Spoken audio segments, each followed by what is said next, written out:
Père Céleste, nous voici devant toi ce matin parce que nous avons soif d'écouter ta parole. Accompagne-nous, remplis-nous par ta parole qui est la vérité, que ton esprit nous guide, afin qu'ensemble nous puissions communier avec toi, avec ton Fils et avec les Saint-Esprit. Que cette parole soit la nourriture précieuse pour nos âmes ce matin. Dans les noms précieux de notre Seigneur et Sauveur Jésus, nous avons ainsi prié. Amen. Amen.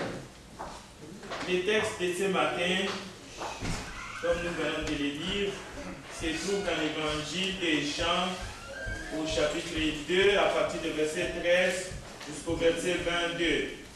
On a appelé cet épisode la purification du temple, mais plusieurs d'autres l'ont donné plusieurs sujets. Depuis l'ancien temps, on trouvait partout des hauts lieux. Un haut lieu, c'est un endroit où on peut aller sacrifier. Ça pourrait être dans une montagne, on pouvait aller adorer. Et même dans l'étude de ce matin, il est question d'un roi, Ézéchias, qui lui aussi a brisé des hauts lieux. Parce qu'en Israël, Dieu donnait l'ordre d'éliminer tous ces endroits où on adorait des idoles. Il fallait les briser, il fallait nettoyer, il fallait casser, il fallait faire disparaître.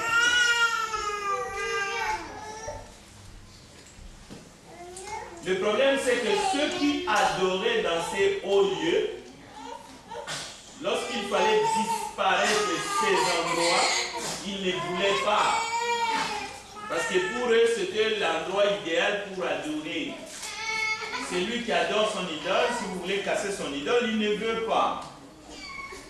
Mais il fallait, sur ordre de l'Éternel, briser ces tables, briser ces hauts lieux, le faire disparaître. Alors, ceux-là qui étaient envoyés par l'Éternel devraient exercer beaucoup de détermination, beaucoup de force, beaucoup d'énergie pour que ces choses disparaissent. Malheureusement, il y avait des rois qui arrivaient, ils ne faisaient pas disparaître cela. Et cela leur était compté comme la désobéissance. J'aurais cité Ézéchias dans mes textes, mais on l'a beaucoup cité. Je ne le citerai peut-être pas, mais je vous donne une référence. 1 Roi 22, verset 41, je vous donne, c'est un exemple. 1 Roi 22, 41, parce que je ne voudrais pas que vous ayez juste l'image des hôtels, des tables. Je lis 1 Roi 22, 41. Je vais lire juste deux textes. Vous pouvez lire 1 Roi 22, 41 à 51. Comme le frère a dit ce matin, les écrits anciens nous enseignent. Seulement, il ne faut pas les prendre littéralement. Parce que l'ancienne alliance est passée. Nous sommes dans la nouvelle. Mais il y a des enseignements qui s'appliquent dans la nouvelle. Je lis le texte. 1 Roi 22, 41. Il débarrassa les pays du reste des prostituées, de ceux qui avaient survécu au règne de son père Asa. Nous avons affaire ici à un autre roi, Josias. On peut citer Ézéchias et bien d'autres qui ont marché selon David et ont fait exactement ce que leur père David avait fait. Donc, le prostitué, ce n'est pas seulement... Nous avons grandi dans des sociétés où on pense que le prostitué, c'est une femme. Non, ce n'est pas vrai. Et puis, le prostitué, ce n'est pas seulement celui qui achète les produits, mais c'est aussi celui ou celui qui vend quelque chose. Mais celui qui achète aussi, c'est un prostitué. Mais ce qui est bien, ce qu'il faut comprendre une fois pour toutes, dans la nouvelle alliance que nous sommes, il ne faut plus regarder quelqu'un comme tel. Parce que Jésus s'approchait de ces gens, il n'avait pas peur de ces gens. C'est comme un lépreux. Il faut aller, il faut les considérer comme une personne comme telle, avec respect et lui parler de la bonne nouvelle. Pas les fuir. Prenez un autre texte. 1 Roi chapitre 18, verset 1. La troisième année d'Osée, fils d'Éla, roi d'Israël, Ézéchias, fils d'Akaz, roi de Juda, régna. Il avait 25 ans alors qu'il devint roi. Je lis 1 Roi 18, verset 1. 25 ans. C'est lui que je viens de vous parler, il avait 8 ans quand il est devenu roi. Alors, il a régné 29 ans à Jérusalem. J'ai lu 1 roi 18, 1 à 2. Sa mère s'appelait Abi, fille de Zacharie. Verset 3. Il fit ce qui est droit aux yeux de l'Éternel, entièrement comme avait fait David son père. Il fit disparaître les hauts lieux. C'est ici le message de Dieu pour nous ce matin. Alors, le verset 4. Il fit disparaître les hauts lieux, brisa les statues, abattit les idoles et mit en pièces les serpents d'airain que Moïse avait fait. Car les enfants d'Israël avaient jusqu'alors brûlé le parfum devant lui. On l'appelait Néustan. Je m'arrête au verset 4. Donc nous sommes en train de voir ce qui se faisait dans l'ancienne alliance et nous allons comprendre ce que Jésus va faire dans la nouvelle alliance lorsqu'il entre dans les temples. C'est sur ordre de Dieu que celui qui dirigeait le peuple devait faire disparaître ces choses, ces hauts lieux, briser les statues, abattre les idoles, mettre en pièces les serpents d'airain qui étaient utiles à son temps. Mais que les enfants d'Israël, en désobéissance, ont continué à offrir de parfum à ces serpents d'airain. Donc, ces actions demandaient la force. Ces actions demandaient la détermination. Ces actions ne demandaient pas toujours la sourire. Ces actions demandaient de briser, de renverser, de casser, de démolir. Et ce n'est pas toujours facile de démolir, comme on le dit dans notre société moderne.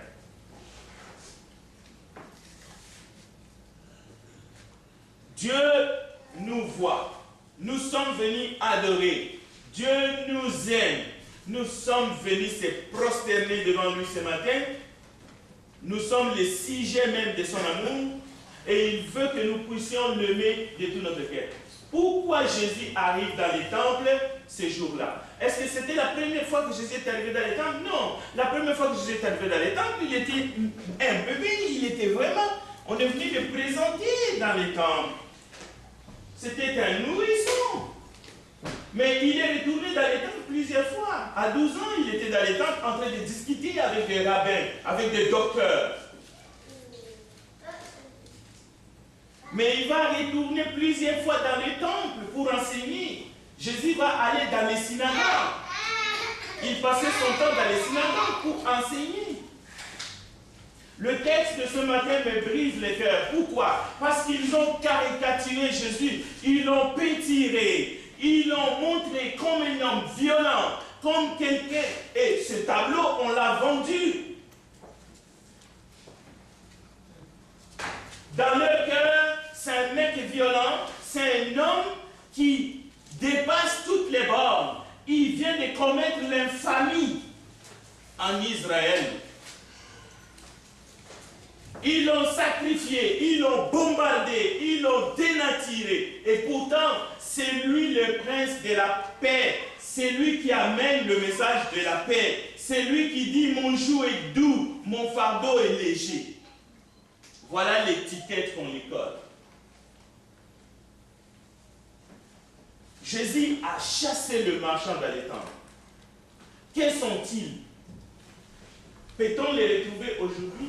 Le temple n'a plus sa raison d'être aujourd'hui, donc le marchand non plus. Mais cependant, on peut retrouver dans tout le milieu où on imite le fonctionnement du temple ancien, on peut trouver le marchand. Et j'espère que ce n'est pas notre cas ce matin. Le marchand du temple que Jésus a chassé, ce sont des gens qui s'enrichissaient avec les obligations religieuses des autres. Les Juifs ne pouvaient pas voyager avec des animaux partout derrière, les porter.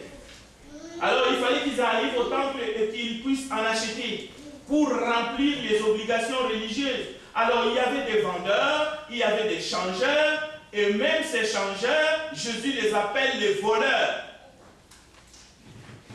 Pourquoi? Parce qu'il vendait ces animaux à des prix exorbitants. Il tirait profit sur le dos de pèlerins. Au lieu de faciliter le travail aux pèlerins qui voulaient sacrifier à Dieu, non. Et ils ont trouvé une aubaine pour s'enrichir. Donc, avant d'avoir une idée fausse dans votre cœur, d'un Jésus-Christ qui entre dans les temple et qui fait quelque chose qu'il n'aurait pas dû faire, avant de critiquer le Seigneur de gloire, il faut penser d'abord qu'ont-ils fait le marchand pour que cet acte puisse, ces gestes puissent avoir lieu. Jean chapitre 2 nous dit, il trouva, et les frères Mike a bien lu, il trouva les vendeurs de bœufs, de brebis, de pigeons, ainsi que les changeurs de monnaie installés dans les temples. Pourquoi installés dans les temples? Pourquoi sont-ils venus là? Alors, il fit un fouet. Il s'agit d'un fouet. Il ne s'agit pas d'une souris. Il fit un fouet avec des cordes et les chassa tous du temple. Tous, sans exception. Écoutez, il ne s'est pas limité là. Il dispersa la monnaie. Il s'agit bien de la monnaie. Parce que la monnaie de ce qui avait la figure de César ne pouvait pas entrer dans les temples. Pas du tout. Il fallait troquer cette monnaie de César avec la monnaie du temple. Le temple avait sa monnaie. Là encore, les agents du temple volaient. Parce que tu ne pouvais pas acheter un animal pour le sacrifier avec l'argent des Romains. Il fallait amener cet argent changé avec l'argent du temple et ensuite acheter les sacrifices. Et sacrifier. Donc dans toutes ces étapes, c'était l'aubaine. Mais regardez, Jésus ne se limite pas seulement à chasser. La Bible nous dit, il les dispersa, il renversa les tables. Matthieu va plus loin. Matthieu va plus loin. Et ça continue jusqu'aujourd'hui parce que Jésus lui-même dit, il suffit aux disciples d'être traités comme son maître, aux serviteurs comme son Seigneur. S'ils ont appelé le maître de la maison Belzébuth, à combien plus forte raison vous appelleront-ils ainsi gens de sa maison?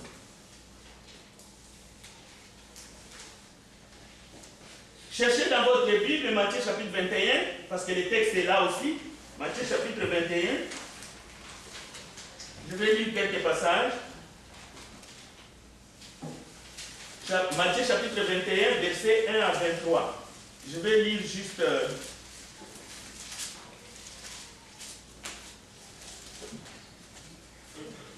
Je vais lire le verset 12. Jésus entra dans le temple de Dieu. Ce n'est pas le temple des hommes, attention. Jésus entra dans le temple de Dieu. Il chassa tous ceux qui vendaient et qui achetaient dans les temples. Il renversa les tables des changeurs et les sièges de vendeurs de pigeons. Il leur dit, il est écrit, ma maison sera appelée une maison de prière. Mais vous, vous en faites une caverne de voleurs.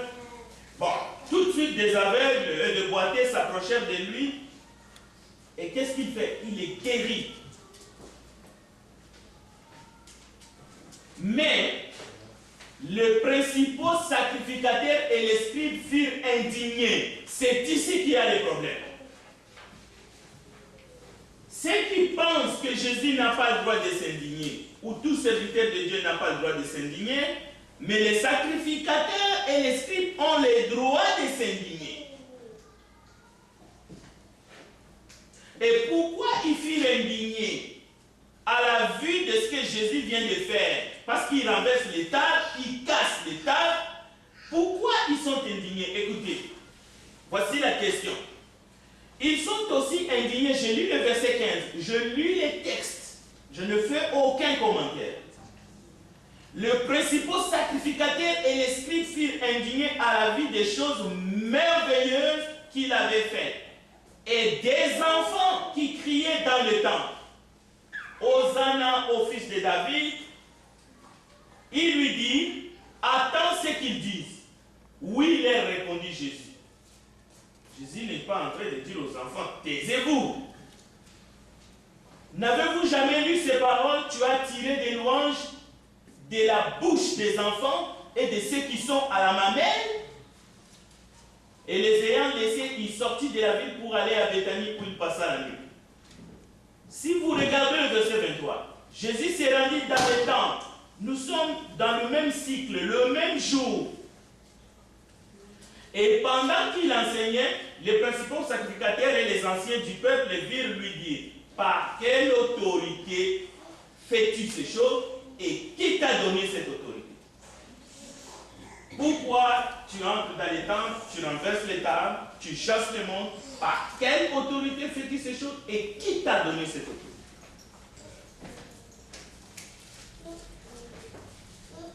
Deux questions. Jésus va répondre. Mais voici comment Jésus va répondre.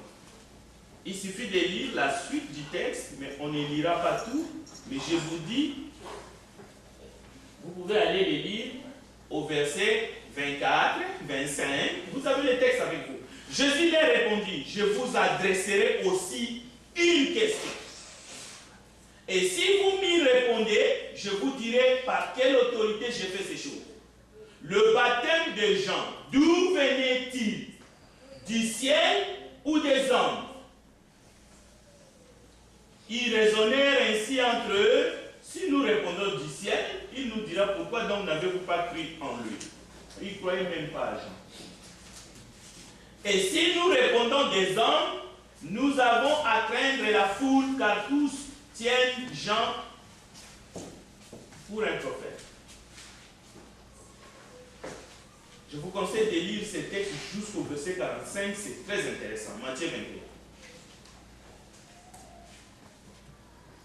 Jacques nous dit ceci, c'est un conseil. La colère de l'homme n'accomplit pas la justice de Dieu. Jacques chapitre 1, verset 20. La colère de l'homme n'accomplit pas la justice de Dieu.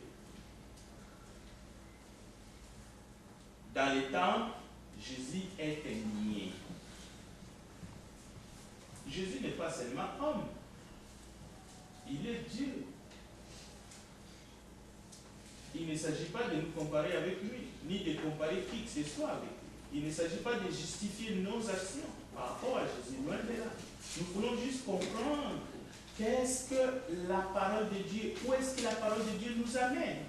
Qu'est-ce que Jésus nous enseigne au sujet de l'adoration, au sujet de notre vie, au sujet de la crainte de Dieu qui doit être au fond de nous, au sujet de la manière que nous traitons ces temples du Saint-Esprit. Parce que même si le temple en Israël n'a plus de raison d'être, mais où est le temple aujourd'hui? Qui est le temple? Et comment nous nous comportons si nous sommes réellement le temple du Saint-Esprit? Les journalistes en France ont été indignés parce que l'indignation, c'est un sentiment de colère et de révolte que provoque quelqu'un. Ils ont été indignés pourquoi? Parce que leurs amis, leurs collègues, les journalistes, ils ont été tués lâchement. Et ils ont exprimé cette indignation. Aujourd'hui, est-ce que dans la Bible, les Christ, dans le cœur des pharisiens, avaient le droit d'exprimer cette indignation? Comment nous comprenons ce texte?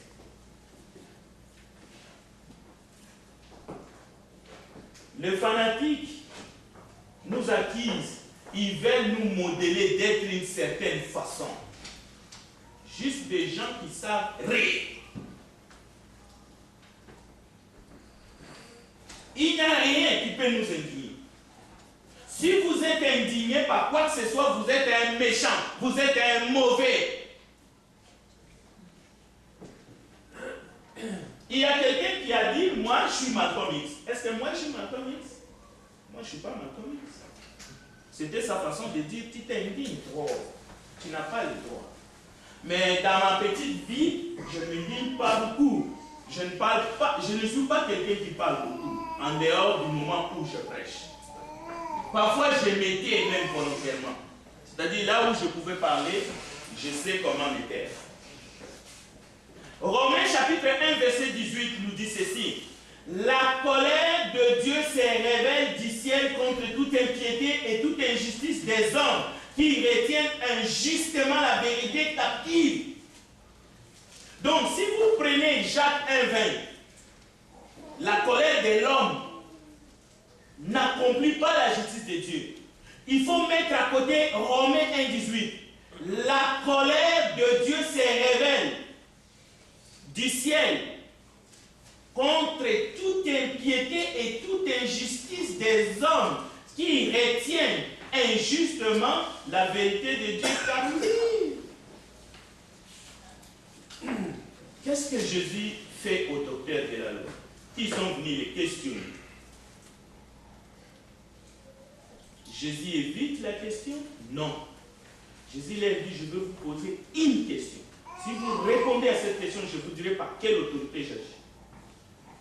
Donc, je rappelle, il n'y a pas eu d'agression verbale ces jours-là dans les temples, ni d'agression physique. Si vous pensez comme cela, vous êtes en train de traîner Jésus-Christ, le Seigneur de gloire, dans la boue. Il n'y en a pas eu, il n'y a pas question. Dans le temple, Jésus entre parce qu'il veut donner, offrir la liberté aux marchands des temples.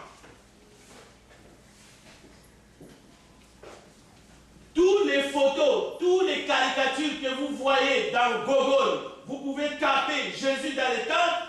Tout ce que vous voyez là, ce sont de blasphèmes. Jésus vient, il veut offrir la liberté aux marchands et aux agents des temples. Mais les docteurs, le problème c'est les docteurs.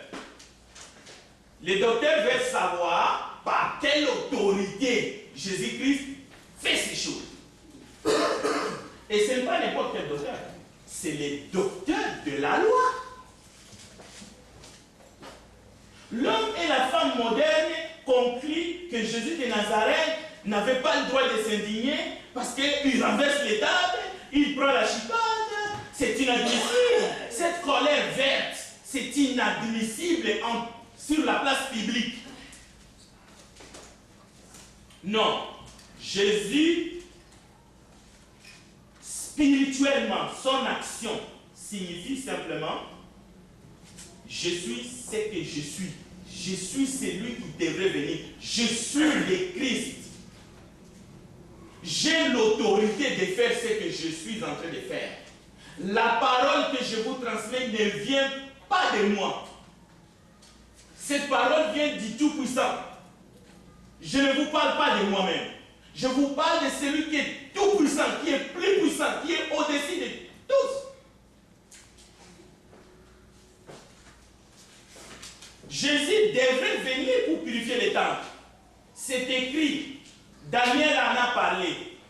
Daniel a dit quelque chose. Il dit, il arrivera un moment où les gens vont mépriser les temples. Nous parlons du temple de Dieu, mes frères.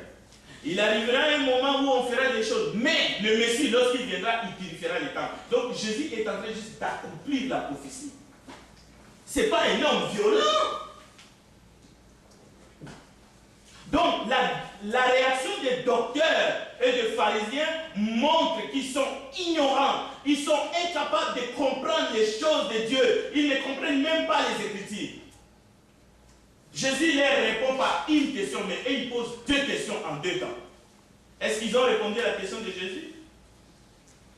Et j'aimerais ouvrir une parenthèse. Si vous avez été baptisé du baptême des gens, ça ne compte pas. C'est seulement le baptême de Jésus-Christ dans la nouvelle alliance. C'est-à-dire dans son église. Jésus n'est pas venu pour bâtir plusieurs assemblées, il en a bâti une église pour son Père. Cela veut dire quoi? Le baptême en Jésus-Christ pour le pardon des péchés dans la sainte doctrine. Si le baptême des gens ne compte pas, Jean n'était ni apôtre, ni disciple de Jésus. D'abord, il est mort sous la loi, décapité. La décapitation, ce n'est pas un problème. Mais il est mort sous la loi. Il est venu juste pour montrer les choses. Mais maintenant, il faut être baptisé au nom de Jésus-Christ pour le pardon de péché dans la sainte doctrine. Cela veut dire, tout baptême récit en dehors de la sainte église de Jésus-Christ, ça ne compte pas. Vous pouvez dire ce que vous voulez. Nous enseignons la vérité. Vous pouvez en faire ce que vous voulez aussi. Jésus était sans péché, il s'est fait baptiser. Pour nous montrer qu'on devrait faire tout. Mais nous n'avons pas besoin d'aller nous faire baptiser par Jean-Baptiste ou d'aller nous faire baptiser par quelqu'un qui cherche la fausse doctrine. Donc, Jésus est venu pour purifier les temps. Donc, nous devons nous purifier en Jésus-Christ. Cela veut dire, dans la doctrine de Jésus-Christ, fondement des apôtres, pas fondement des assassins.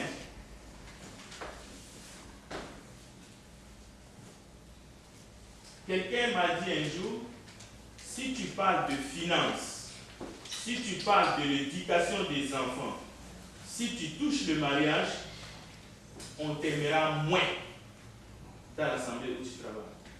Et vous avez compris que nous n'écoutons pas ces sujets. Dans Luc chapitre 4, versets 13 à 15, le texte nous dit ceci. Luc chapitre 4, versets 13 à 15. Après l'avoir tenté, qui a tenté Jésus? Osman l'a dit ce matin. Le diable a tenté Jésus. Après l'avoir tenté, au verset 13, de toute manière, le diable s'éloigna de lui jusqu'à un moment favorable. Jésus, revêtu de la puissance de l'Esprit, retourna en Galilée. Sa renommée se répandit dans tous les pays d'alentour. Il enseignait dans les synagogues et il était glorifié par tous. Je voudrais marteler ici.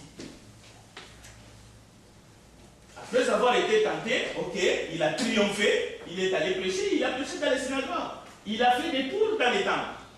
Il était apprécié par tous. La Bible dit glorifié par tous à cause de son enseignement. Le verset 16 dit, il se rendit à Nazareth où il a été élevé et selon sa coutume, il entra dans la synagogue les jours du sabbat. Il s'élève, voici ce qu'il va dire. Verset 18, Luc 4, 18. L'Esprit du Seigneur est sur moi, parce qu'il m'a oint pour annoncer une bonne nouvelle aux pauvres. Il m'a envoyé pour guérir ceux qui ont le cœur brisé, pour proclamer aux captifs la délivrance, et aux aveugles le recouvrement de la vie, pour renvoyer libres les opprimés, pour publier une année de grâce du Seigneur. Ensuite, il roula les livres et les remit aux serviteurs et s'assit. Tous ceux qui se trouvaient dans la synagogue avaient les regards fixés sur lui. Le problème, c'est que ces mêmes gens qui l'ont glorifié, ils vont se retourner contre lui. En tout cas, la grande majorité. L'autorité de Jésus dans les temples et les synagogues, selon Luc chapitre 4, verset 24 jusqu'à 44. Vous allez remarquer son autorité. Et son autorité n'était pas seulement en parole. Au verset 32, il a menacé la fièvre. Écoutez bien le verbe. Il menaça la fièvre de la belle-mère de Pierre. Une manière de guérir un peu bizarre, n'est-ce pas? Ça, c'est le verset 32. Le verset 32 dit, on était frappé de sa doctrine car il parlait avec autorité. Le verset 34. Un démon s'écria d'une voix forte. Qu'y a-t-il entre nous et toi, Jésus de Nazareth? Tu es venu nous perdre. Jésus qui, je sais qui tu es, le Saint de Dieu. Le verset 35. Jésus le menaça, disant, tais-toi. C'est la violence. Verset 36. Tous, je lis le verset 36. Tous furent saisis de stupeur et ils se disaient les uns les autres, quelle est cette parole? Il commande avec autorité et puissance aux esprits impurs et ils sortent. L'autorité n'est pas seulement la parole, l'évangile ce n'est pas seulement une question de parole, c'est une question de puissance, c'est une question d'autorité. La fièvre, il menace la fièvre. Quelqu'un qui est possédé, il essaie de jouer. Je te connais, tais-toi. On peut aller plus loin. Le verset 41. Luc 4, 41. Des démons aussi sortirent de beaucoup de personnes en criant, en disant, tu es le Fils de Dieu. Mais ils le menaçaient et ne leur permettaient pas de parler. Les gens, ils sont contents. Regardez le verset 42. Les gens, une foule de gens s'est mis à sa recherche et arrivèrent jusqu'à lui. Ils voulaient les retenir, qu'il ne les quitta point. Oh ouais, ça c'est bon, hein? Quand la parole est bonne, il faut retenir celui qui parle. Écoutez la réponse de Jésus, 43. Il leur dit, il faut aussi que j'annonce aux autres villes la bonne nouvelle du royaume de Dieu. C'est pour cela que j'ai été envoyé. Parole d'autorité. Et il prêchait dans les synagogues de la Galilée.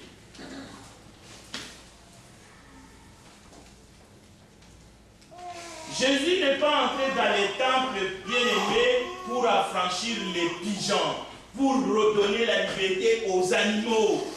Les animaux qui étaient entre les mains des bouchers. Ce n'est pas cela que Jésus est venu faire. Jésus est venu te donner la liberté. Jésus est venu me donner la liberté. Jésus est venu rendre libres les opprimés. Jésus n'agresse personne. Au contraire, il invite par son geste les commerçants, le trafiquant, le marchand, le changeur à la liberté. Changez de métier. Parce que vous êtes en train d'avilir les gens. Vous êtes en train d'exploiter les gens au nom de leur croyance. Jésus dans les temples, il vient pour guérir les cœurs brisés de l'injustice. Il est venu nous rendre notre liberté. Si le Fils vous a franchi, vous serez réellement libre. Mais il y a des actions. Et ces actions, ces gestes, il ne faut pas les regarder avec des yeux charnels.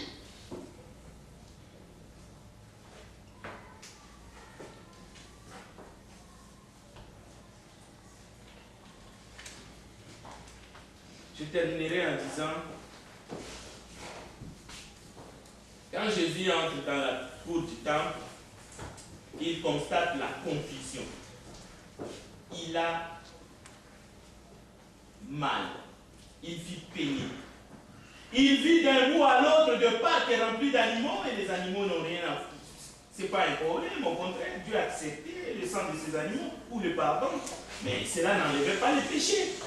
Il voit ces animaux, mais Jésus attend les vendeurs crier, marchander avec les pèlerins pour essayer de les extorquer le plus d'argent possible, le roucoulement, le beulement, le meulement de bœuf. Une confusion sur le parvis du temple. Comme aujourd'hui, il peut y avoir une confusion dans mon cœur. Nous l'avons entendu ce matin.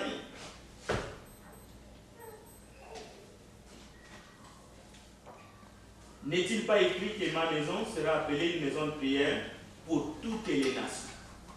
Parce que ceux qui se faisaient maltraiter là, ce n'étaient pas les Juifs, c'était les autres nations qui venaient à Jérusalem pour adorer. Est-ce que Dieu était un Dieu d'une seule nation? Non, Jésus a vu. Quelle réaction éprouve-t-on en voyant Jésus, en lisant Jésus, renversant les tables des changeurs, les sièges de vendeurs?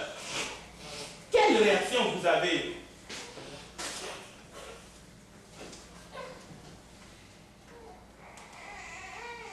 Les souvenirs des violences de Jésus-Christ que des gens ont gardés dans leur esprit, il faut que ça cesse. Vous ne pouvez pas venir à l'église pour essayer de voir des signes de violence. Il y a un problème.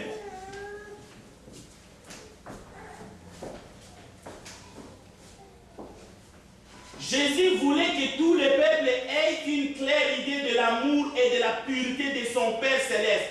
Est-ce que la crainte de Dieu est tapie dans votre cœur ce matin? Est-ce que la parole de Dieu vous inspire une crainte sainte, pure, pour que notre adoration soit une adoration en esprit et en vérité. Le temple à Jérusalem, ce n'était pas un marché aux puces. La même chose, ton cœur, ce n'est pas un marché aux puces.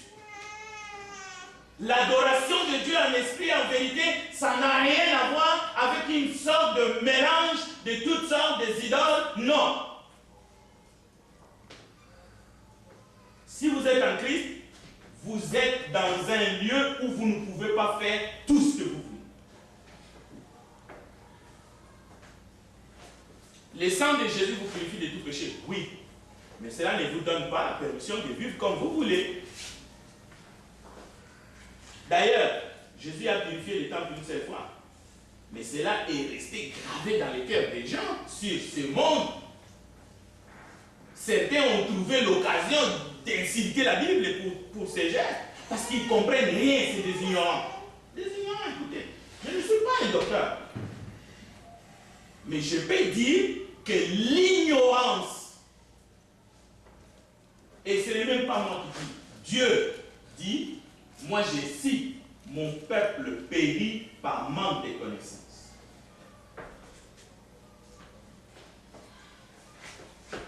Les docteurs de la loi, et ils ont seulement vu par quelle autorité fais-toi ces choses. Donc, pourquoi Jésus chasse les marchands dans les temps? Pourquoi? Lorsque vous venez devant Dieu, ou que si un juif entre ici, il ne se posera pas la question pourquoi cet homme-là, il crie comme ça et il est en colère. Non. Il dira par quelle autorité il parle. Alors, il y a des gens qui peuvent se mettre debout, crier avec. Écoutez, s'ils n'ont pas reçu l'autorité qui vient de Dieu, c'est des bruits inutiles. Les Juifs vont me demander par quelle autorité tu parles, par quelle autorité tu fais ces choses. Est-ce que c'est par l'autorité qui vient des hommes? Est-ce que ça vient du monde? Ou est-ce que ça vient de Dieu? C'est là que le témoignage de celui qui parle est fondamental. Pas un témoignage biaisé. Tu es né où? Qui t'a baptisé? Tu es devenu chrétien comment? Vous pouvez vous donner des gens qui parlent, mais ils n'ont pas de background. C'est des gens, si on veut savoir d'où ils viennent, vous les trouvez dans la poubelle, parce qu'ils ne sont pas nés de nouveau. Fabriquez des prédicateurs comme vous voulez. Mais la parole de vie, il faut qu'ils reçoivent l'autorité du Père. Il faut qu'ils soient revêtus d'en haut.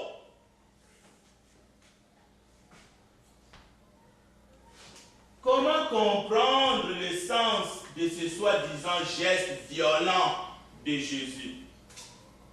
Comment comprendre cela? Il faut avoir beaucoup d'humilité. J'ai regardé les images qui sont sur Internet. Mon cœur est brisé.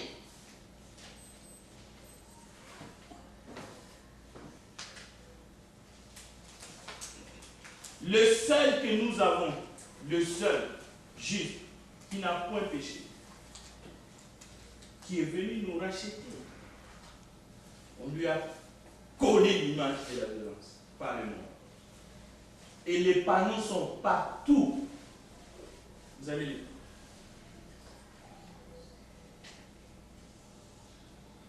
Mais Dieu merci parce que les sacrificateurs ne lui ont pas reproché l'arrogance. Le texte ne dit pas qu'on lui a reproché l'arrogance. Par quelle arrogance, mais par quelle autorité? Et lui, il a répondu. Il a répondu, mes frères.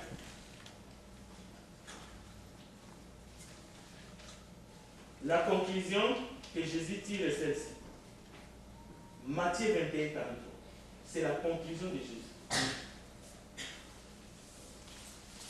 Pas sur nous, sur les pharisiens et les docteurs de la loi, qui lui ont reproché de faire tout ce qu'il a fait, et en première ligne, la purification du temple. Voici la conclusion de Jésus. Matthieu 21, verset 42. Jésus adresse un dernier reproche à ceux qui auraient eu l'idée. Voici ce que Jésus leur dit.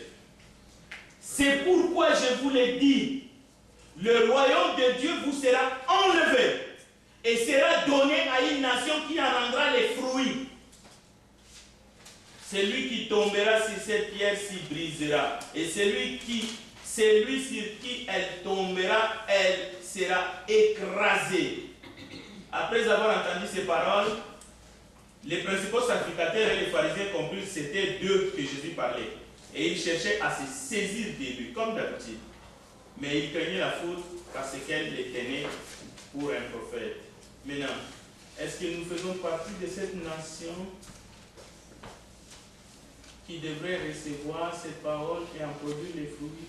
Je ne parle pas à l'église de Chaland, je parle à chaque personne ici ce matin. Est-ce que vous êtes cette nation? Est-ce que vous faites partie de ces gens qui ont reçu cette parole et que cette parole va produire des fruits en abondance dans notre vie? C'est ça.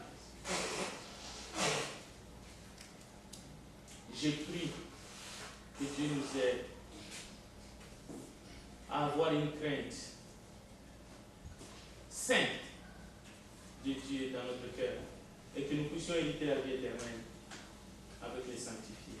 Que Dieu bénisse sa parole. Amen. Amen.